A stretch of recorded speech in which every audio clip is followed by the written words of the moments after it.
के पाठक साहब, एको हम द्वितीयो नास्ति, हम ही ईमानदार सब बेईमान। संविधान और कानून के दायरे में काम करना। आप संविधान और कानून से ऊपर नहीं हैं। 3 महीने से आप तनख्वाह रोके हुए हैं, क्यों पढ़ाता नहीं है, क्यों दे? तो पढ़ाता नहीं है तो बर्खास्त कर दीजिए। काम भी लीजिएगा और उसको पैसे नहीं दीजिएगा तो क्या उसकी बीवी बाल बच्चे मरे? देना चाहता हूं के पाठक साहब, एको हम द्वितीयो नास्ति, हम ही ईमानदार सब बेईमान। मैं मानता हूं कि पॉलिटिकल सिस्टम बेईमान है, सिस्टम बेईमान है। पॉलिटिशियन लगभग 90% लोग गलत तरीके से जाति उन्माद, हिंदू मुसलमान, पैसा के बदौलत चुनाव जीतते हैं। लेकिन आप ईमानदार हैं। ईमानदार का मतलब क्या होता है? संविधान और कानून के दायरे में काम करना। आप संविधान और कानून से ऊपर नहीं है। संविधान और कानून जो कहता है आपको उसके तहत काम करना चाहिए। पहला, आप निश्चित रूप से प्राइवेट कोचिंग पर अंकुश लगनी चाहिए। गवर्नमेंट की पॉलिसी इंप्लीमेंटेशन, उसकी इंप्लीमेंटेशन होनी चाहिए। लेकिन मैं आपसे पूछना चाहता हूं, बच्चे कोचिंग आधार बन गया है। आपके स्कूल कॉलेज में कोचिंग की कोई व्यवस्था है? लगभग 1200 स्टूडेंट पर एक प्रोफेसर है। आप जो प्रोफेसर को पढ़ाने के लिए बोल रहे हैं वो पढ़ाने के लिए बैठे हुए हैं, लेकिन 1200 स्टूडेंट पर एक प्रोफेसर ऊंट के मुंह में जीरा का फोरन किसको किसको पढ़ा? दूसरी चीज, एक कॉलेज में 18,000, कहां गए यूनिवर्सिटी अध्यक्ष कुणाल पांडे? एक कॉलेज में 18,000 एक कॉलेज में स्टूडेंट है और 4,000 3,000 का भी इंफ्रास्ट्रक्चर नहीं है। 4,000 3,000 स्टूडेंट बाहर में रह करके, खड़े होकर के पढ़ते हैं, खड़े होकर के। मैं जानना चाहता हूं, क्या आप बच्चे को मारना चाहते हैं? कौन दोषी है? एग्जाम के समय जबरदस्ती ठूस के आपने समस्तीपुर में एक गरीब बच्चे को मार दिया। समस्तीपुर में मौत हो गई है, कौन दोषी है? आप गवर्नमेंट के कैलेंडर से चलिएगा कि आप अपना कैलेंडर बनाइएगा छुट्टी का?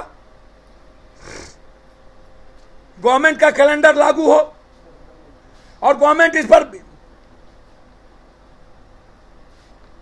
क्यों रोकती नहीं है इन्हें? आप टीचर को मेंटल टॉर्चर कीजिएगा तो वो पढ़ाएगा कैसे? 3 महीने से आप तनख्वाह रोके हुए हैं, क्यों पढ़ाता नहीं है, क्यों दे?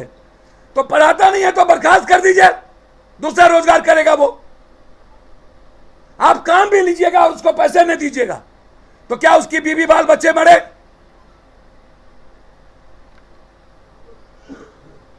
करिए ना नरेंद्र मोदी इस पर। 67% डॉक्टर नहीं है। पाठक जी, लैब नहीं है। कॉलेजों में 10,000 स्टूडेंट के लिए केवल मात्र 20 कमरे हैं, मात्र 20 कमरा। जबकि कम से कम सेक्शन वाइज बातें की जाए तो 90 कमरे की जरूरत है, सेक्शन वाइज। पूरे कमरे में पाठक जी जवाब दे दीजिए। सभी महाविद्यालय में स्पोर्ट्स एवं कल्चर की सुविधा नहीं है, जिससे बहुत बच्चे स्पोर्ट्स के क्षेत्र में आगे नहीं बढ़ पा रहे। 1-2 महाविद्यालय का छोड़कर लगभग किसी महाविद्यालय में हॉस्टल की सुविधा नहीं है, और जिसमें है उसका अनुपात बहुत कम है, जिसमें सभी छात्रा महंगा जगह पर रेंट लेकर के रहता है। हम चैलेंज करते हैं आपको, आप स्टूडेंट बाहर ना रहे इसके लिए हॉस्टल का निर्माण करिए और एक सेक्शन में 90 बनाने की बात करिए। शिक्षा विभाग बिना इंफ्रास्ट्रक्चर के 75% उपस्थिति कैसे करवाएंगे? कैसे पढ़ेंगे और उसका विकास कैसे होगा? हमारे यूनिवर्सिटी अध्यक्ष यहां बैठे हैं, एक मरवाड़ी कॉलेज में 18,000 ना, कहाँ 12,000, 20 कमरा मात्र। जीडी कॉलेज बेगूसराय में 38,000 स्टूडेंट एक कॉलेज में। पाठक साहब, ये भी तो सस्ती लोकप्रियता की ओर क्यों भाग रहे हैं? बड़ी मछली को पकड़िए ना।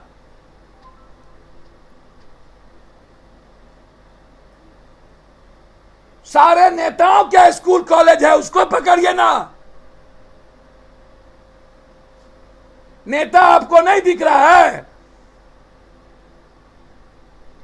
कि कौन रूल फॉलो कर रहा है? स्कूल कॉलेज होना दिक्कत नहीं है, लेकिन क्या हो रहा है? सारे पदाधिकारी के स्कूल कॉलेज हैं।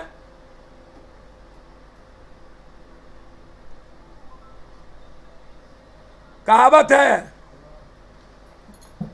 वो उस नाम नहीं लेंगे, भैया से न जीती था भौजी के, वो बात नहीं करेंगे हम।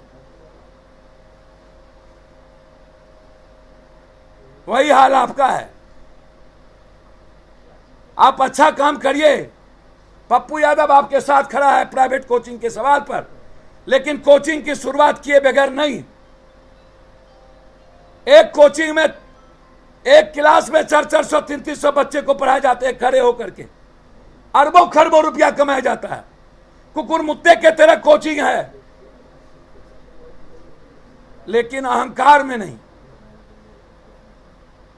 कानून में रह करके काम करिए। 38,000 जीडी कॉलेज बेगूसराय का क्या जवाब है आपके पास? जब आपके पास 1,000 बच्चों के लिए क्लास नहीं है तो आप कैसे 75% आप बात करिएगा? बच्चे को आत्महत्या पर मजबूर मत करिए। हमारे बच्चे पढ़ना चाहते हैं और टीचर पर जबरदस्ती अपना डंडा मत चलाइए। आपसे इसीलिए टीचर डरता है कि दोबारा वो नौकरी नहीं पा सकता है, अन्यथा ये गलत है। जो टीचर वित्त-रहित कॉलेज वाले, आज तक उसको आप पहले वित्त-रहित कॉलेज वाले को आप प्रमाणित करिए। है हिम्मत, है आपकी औकात, करिए। स्कूल में जाकर जबरदस्ती डराना, जाइए आप, लेकिन आप पहले ऊपर से झाड़ू दीजिए। मैं हाथ जोड़ के कहता हूं, आप पहले इंफ्रास्ट्रक्चर दीजिए, हॉस्टल दीजिए, लैब दीजिए, 100% में 90% प्रोफेसर दीजिए। जब तक आप इंफ्रास्ट्रक्चर को मजबूत नहीं करते हैं, नरेंद्र मोदी 1 नेशन 1 इलेक्शन से कुछ नहीं होगा। पाकिस्तान मियां हिंदू से कुछ नहीं होगा। सिविल लॉ से कुछ नहीं होगा। और यदि आपने बिना इंफ्रास्ट्रक्चर के स्टूडेंट पर आपने दबाव बनाया तो पप्पू यादव आपके खिलाफ सड़कों पर